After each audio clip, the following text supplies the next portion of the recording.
a development involving convicted murderer Derek Chauvin. A Minnesota judge has just ruled that Chauvin abused his authority as a police officer when he restrained George Floyd last year.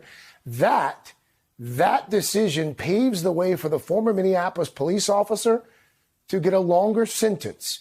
NBC's Gabe Gutierrez has been covering this story from the very beginning. So, Gabe, explain the thinking here from Judge Cahill behind the ruling and what happens next for Derek Chauvin. Hi there, Craig. Well, if you remember, during the trial coverage, you heard a lot about aggravating factors, and that is what the judge decided today, basically saying that there were aggravating factors present and that will likely mean a longer sentence for Derek Chauvin. Among those aggravating factors, that he abused his authority as a police officer and that he treated George Floyd with particular cruelty. Also, that he pinned Floyd down in the presence of children. Of course, that's obvious if you saw the testimony. A 9-year-old girl testified that Floyd was pinned right in front of her. The judge did, however, disagree with prosecutors, and he said that they did not prove that Floyd was particularly vulnerable.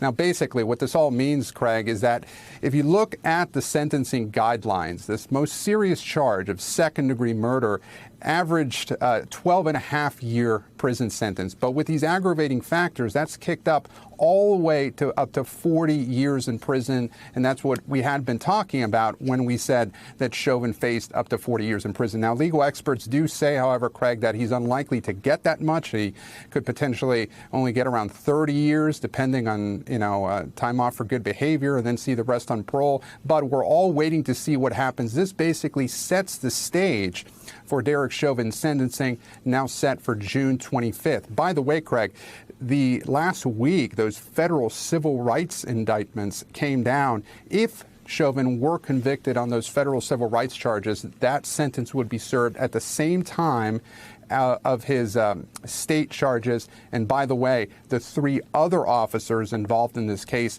they're still set to go to trial later this summer in August, Craig.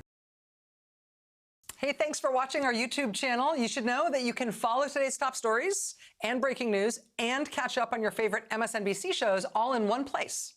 Download the NBC News app today.